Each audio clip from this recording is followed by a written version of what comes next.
the Bremerton's Chamber of Commerce Eggs and Tissues. I want to welcome you all this morning to you.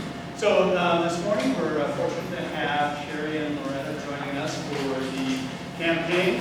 I want to first of all go over some of the ground rules for today's discussion with our candidates.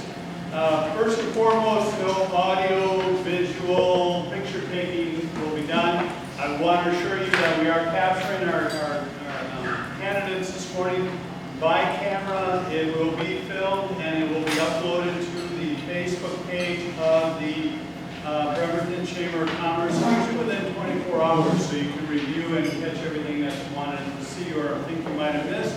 More importantly, to share with your friends, as we find that we have several hundred hits on these campaign films, as a matter of fact, so we're really fortunate about that.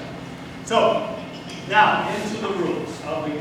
You may be familiar, but I'm going to rehearse them one more time. So each candidate gets 3 minutes to introduce themselves to you, their format, who they are, what they are, and where they're going or what they want to accomplish for this coming session.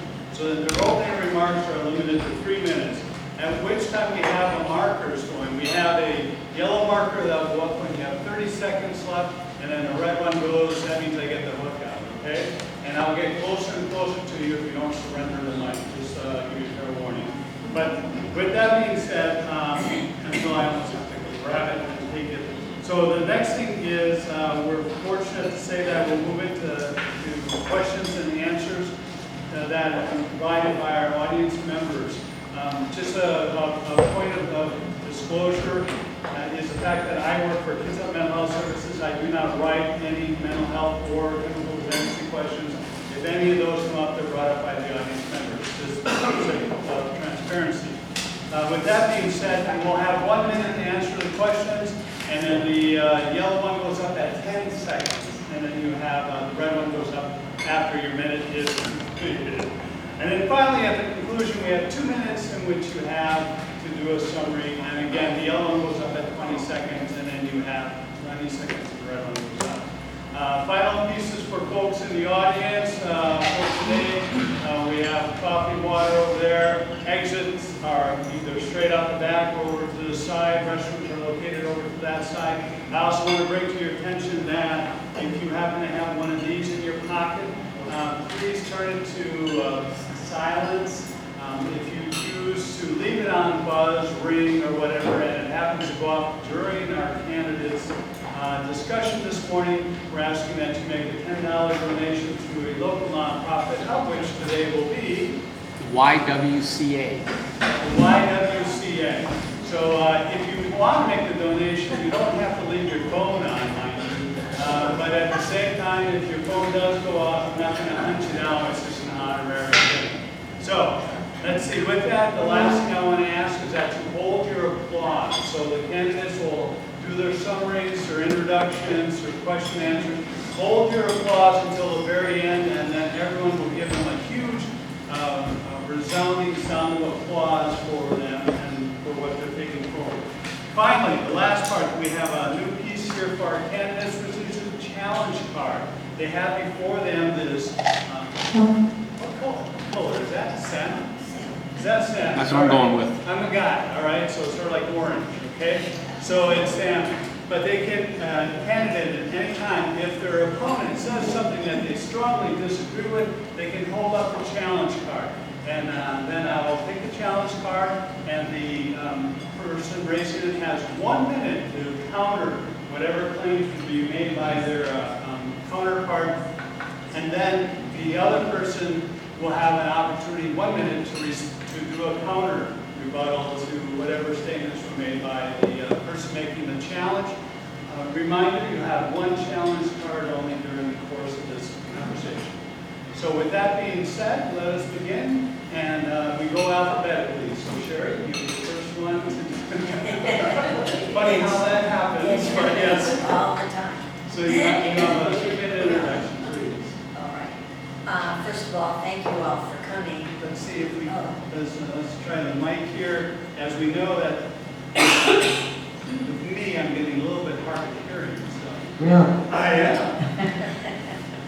Thank you. Okay, you're getting old, that's it. First of all, I'd like to thank you all for coming out this morning. I know how difficult it is to get up and here, so I really appreciate it. And I appreciate the Birmingham Chamber for doing this. Can you hear me? Can you hear me now? So, to let you know who I am, I'm Representative Sherry Appleton. I represent the 23rd Legislative District, which is excuse me, Bainbridge Island, all the way down through the peninsula and down to East Bremerton, all the way to the water in Manette. We also have the base as part of the 23rd. So I represent 30,000 active duty military.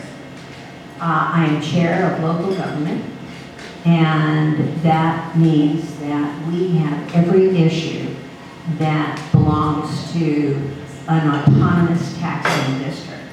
So it's fire, it's libraries, it's sewer, it's water, it's schools, counties, cities.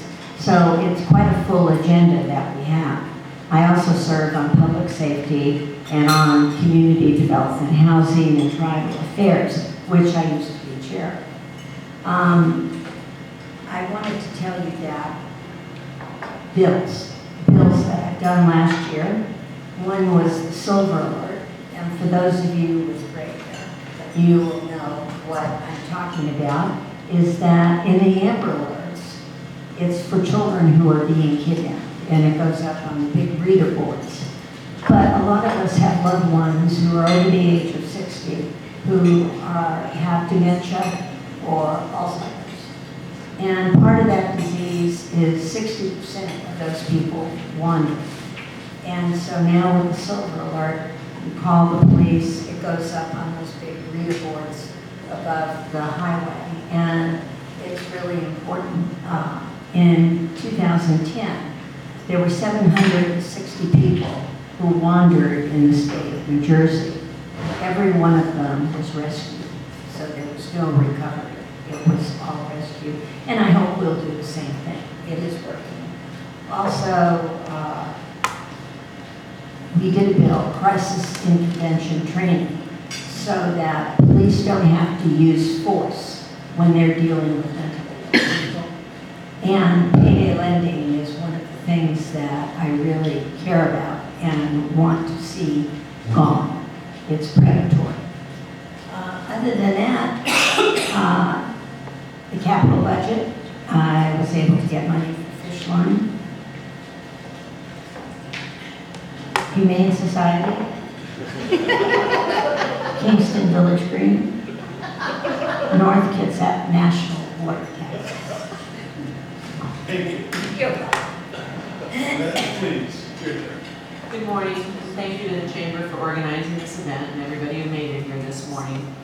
My name is Loretta Burns, and although I was born in California, I grew up mostly in Washington State, went to high school in Olympia, went to Western Washington University, and then graduated from Washington State University with a Bachelor of Science. Later, I went down to Oregon and got a master's in natural resource economics at Oregon State University.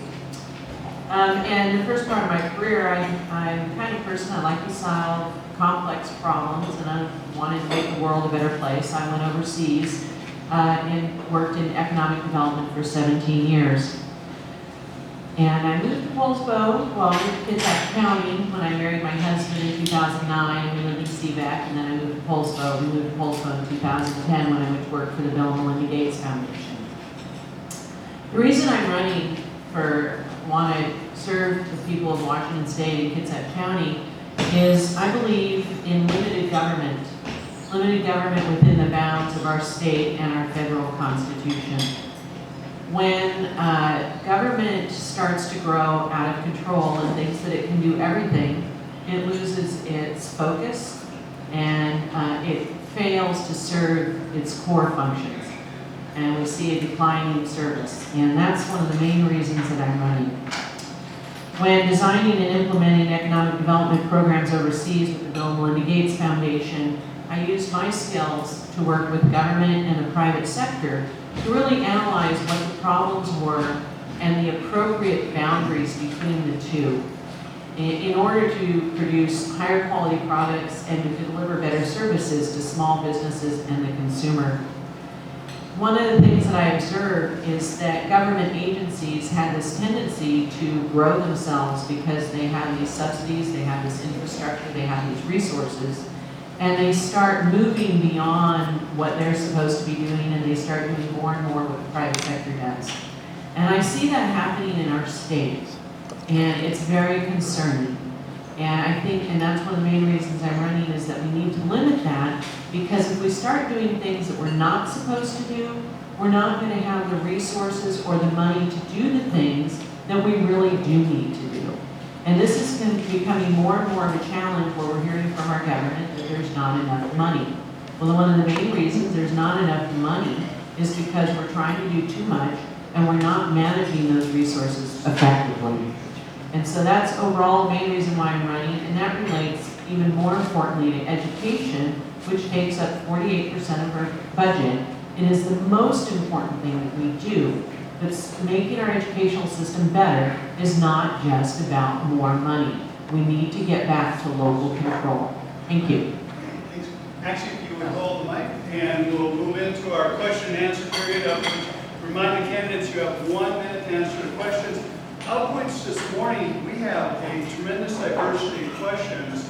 I commend the audience. This is the first time I have one duplicate out of all the questions that are being asked.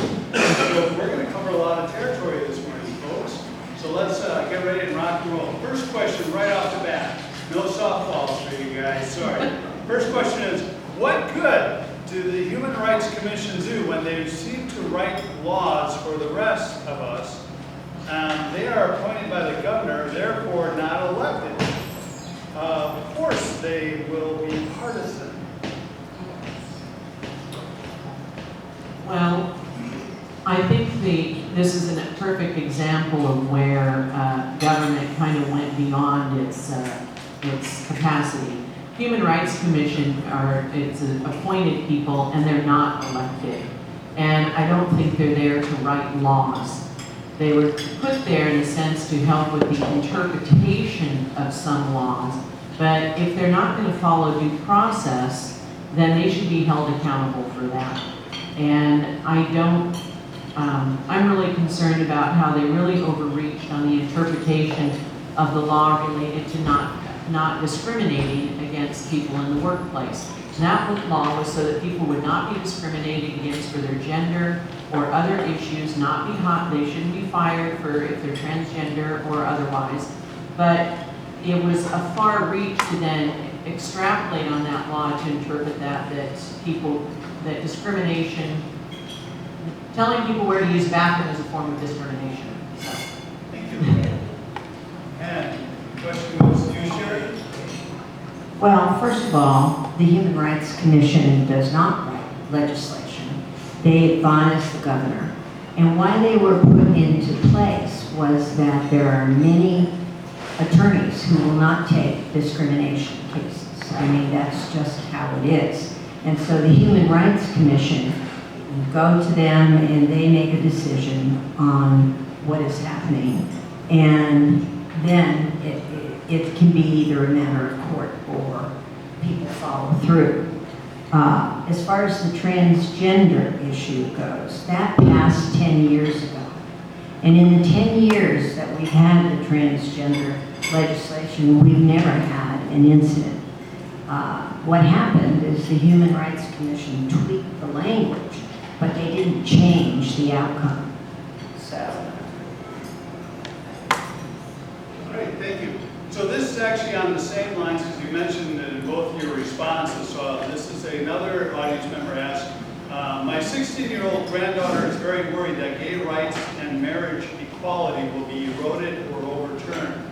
What is your position on these issues? Okay, and that is gay rights and what? And marriage equality. And marriage equality. And a fear about it being eroded or overturned. What is your position? Well, first of all, I have always believed that every human being should be treated the same. And gay rights, it's not really gay rights, it's human rights. it's civil discourse. As far as marriage equality, that's something we really addressed a couple of years ago, and I was very proud to be part of that. And they aren't going to erode.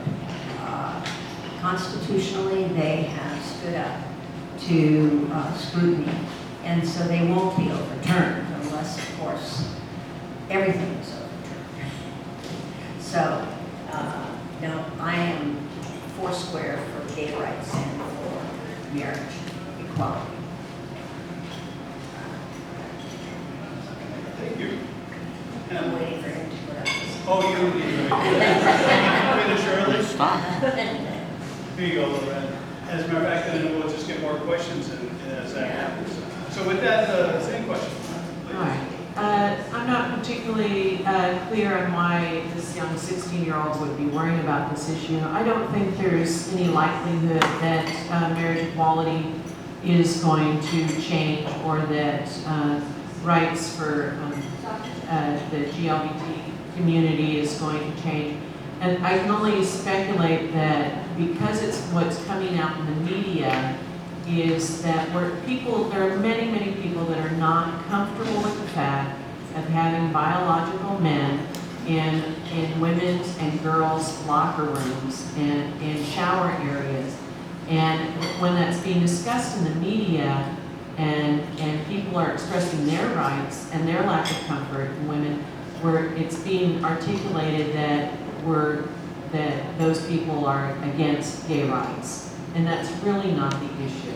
And so I don't think that there's any risk of changing back on gay rights. Thank you.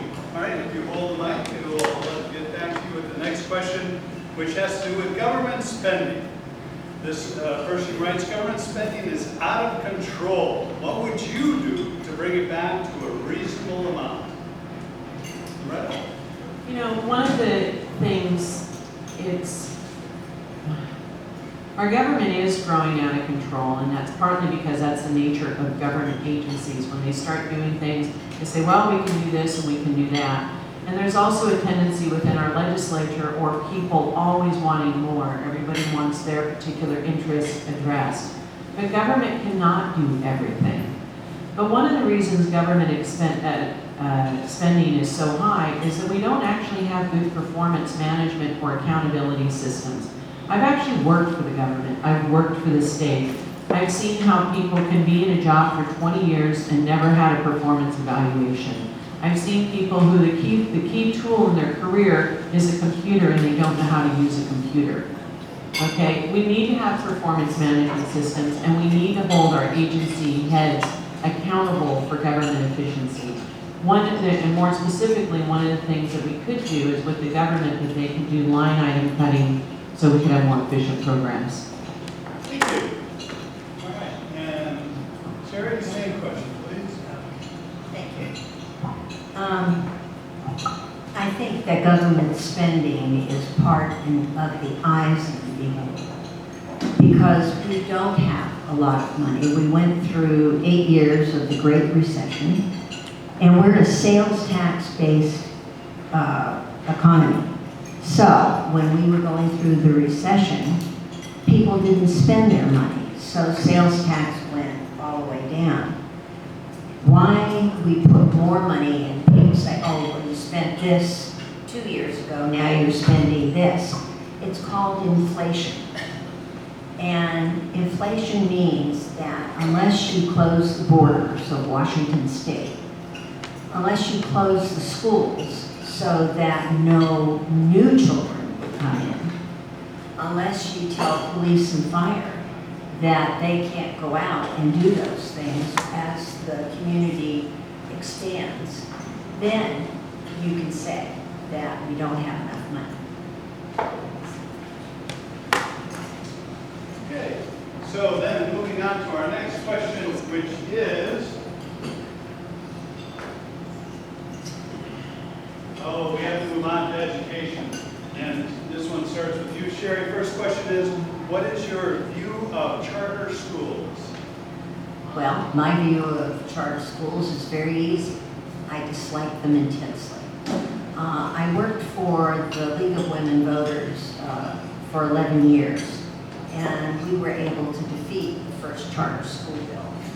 Charters take away money from public education, and that's what the Supreme Court was trying to say, is that if we have such a problem with the McCleary decision, we should not be giving $10 million to charter schools. Now, I don't know when the Supreme Court is going to come back with a new decision, but I have a feeling it will be the same, because it's the public schools that are the most paramount duty for the legislature, not charter schools. So I'm not a fan of charter schools. And matter of fact, I voted against the budget because that $10 million was in there and didn't go to our regular schools. Thank you. Okay, and Loretta, same question, please. I have 8 adult children, and the youngest one graduated from high school last year. And I can remember when my 28-year-old was in 3rd grade and a third of his class couldn't read and write, and I volunteered 10 hours a week to try and help. And I remember last year when our son was in school, they're not being challenged. I'm not satisfied with our educational system, and yet when you try and get involved, when you go to school board meetings, they don't listen. Anybody who's in North Kitsap knows that. People are unhappy with our educational system and want choice. And that's why people wanted charter schools. Now, when I've looked at the initiative, the way they want to control some charter schools, they sound just like state schools, so I'm not sure that they're the best option. If we do have something like that, it needs to be within our Constitution, and it needs to be under control. But we have to do something, because our schools are just ridiculously bad, and they are unaccountable. Even though we say that charter schools are not accountable to elected officials, our elected officials are not accountable right now. Thank you. So staying on the same question of education, another audience member asked on a different vein, but still regarding education, how do you feel about Common Core? Accept or reject or repeal? Well, I've never been a person who was for Common Core from the very beginning, and I haven't changed my mind. I believe that we over-test our children. We don't let them be children very long because they have to take these standardized tests. I'm not for that, and I think that it really hurts kids to be put under that kind of pressure at a very, very young age. Thank you. Loretta, same question. I think it's interesting that I think most Republicans and Democrats are actually against Common Core, and yet we're not getting rid of it. So I agree, we need to get rid of Common Core. And it's very concerning, because I've actually reviewed the curriculum that's been procured recently at our school district, and it's so bad. And it micromanages the teachers, it doesn't allow them to teach, and I think the amount of time that's going into the new Smarter Balance Assessment is ridiculous. So, but we really need to look, this has been going on, federal control and federal mandates and additional state mandates has been going on for decades. And now it's called Common Core, but we really need to look at this historically, and we need to get back to local control. Thank you. Okay. I guess now let's move on to Growth Management Act. So the question is, what should be the next steps with the Growth Management laws? Growth Management Act laws. Thank you. Growth Management Act was passed in 1990 because there was a coalition of environmentalists and others who wanted to put it on the ballot, how to regulate land and all of this. And people did not want us to be like Oregon. So we struck a compromise at that time. And the legislature agreed to do the Growth Management Act as it came out, House Bill 2929, and that was in 1990. Well, it's been 26 years since we have tweaked the Growth Management Act. So what is the next step? I'm holding 3 hearings, 2 or 5 hours apiece in Olympia, They will address, the first one will address the Growth Management Act, what is good, what is bad. And then the second one will be solutions, how we can find solutions to these bad things. And the third one will be legislation. Thank you. And Loretta, same question, please. That's a big question. When I first moved to Kitsap County and was appointed to the Kitsap County Surface and Stormwater Advisory Board, which actually looks at water and surface and stormwater, I actually tried to get copies of the comprehensive plan. Well, I did get copies of them. It was like 3 volumes. And it's pretty complicated. I think one of the big challenges with the growth management plan is that you're trying to apply the same approaches in the same areas. Now, as an agriculturalist and somebody who's involved with land, I see those differences. I notice a difference like between Thurston County, which is fairly flat, and Kitsap County, which is actually fairly hilly, very vulnerable soils and things like that. And so that's the thing that you need. It gets back to where we need to really have more of that local control and local application with our growth management. And I assume that's what they're trying to get back with as they're trying to improve it. Okay? Thank you. Thanks. And actually, if you hold the mic for the next question, since I've gotten little things out of sequence. So first question now goes to Loretta. Following up on that a little bit more specifically, audience member asks, if peer-reviewed science demonstrated the best thing for Puget Sound was 100-foot setbacks from shorelines and streams, what should the legislature do in response? Would you like me to read that again? I'd be happy to do so. So the question is, if peer-reviewed science demonstrated the best thing for Puget Sound was 100-foot setbacks from the shorelines and the streams, what should the legislature do in response? Can we read that a third time? No. Well, I like the idea of peer-reviewed science. I've actually read a lot of the science and a lot of the reports that relate to environmental issues in shoreline. And it's, even if it's peer-reviewed and even if it's really good science, sometimes it's still fairly subjective. And like I said, I mean, if you look at the shoreline here in the county, I mean, every part is different. And so I'm not sure that necessarily any particular new legislation should come from the legislature. I think this has to come down more to local control. But that would be my overall response. Thank you. Sheriff, please. Thank you. Well, 100-foot setbacks are pretty large, but nobody else can write the legislation except the legislature. This is not a matter of local control. This is a matter of the state, because we have to give a consistent message to the people who are living on the shorelines. It can't be in this county, in this town, you can do this, but if you move over, you can do this. That's not what we want, and we need to clean up Puget Sound. I was on the original Puget Sound partnership. There were 19 of us, and we came to know how bad Puget Sound is, how polluted it is. And we can see that with the Orca, which is the top of the food chain. We need to clean up Puget Sound, and it's going to take a long, long time. Thank you. Perfect. Okay, so this question then, we start again with Sherry.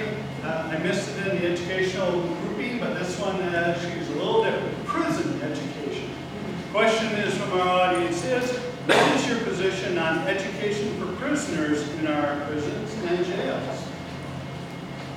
I guess I can talk to jails as well as prisons. Back in 1997, a bill was passed, 2010. It was by Ida Balashovitz. And that took away all the education in the prisons and the jails and about everything else as well. The problem with that is we want people to be able to come out of prison, get a job, and be literate. 97% of all people in prison are functionally illiterate. So we need to do something to change that. It seems to me that if somebody has a good education and is qualified for a job, I personally don't care if they came out of prison or out of jail or down the street, as long as they want to do the job, they're honest, and we get to make them productive citizens. Thank you. Loretta, same question. Was this question, was it just about education or higher education? No, it's just, what is your position on this regarding prison education? Your position on education for prisoners in our prisons and jails? I think, I believe that we should help people access education, especially if they don't even have high school degrees. I used to volunteer at Mission Creek Correctional Facility, and I was really kind of surprised that the women there had no access to computers at all for doing anything, for doing a resume.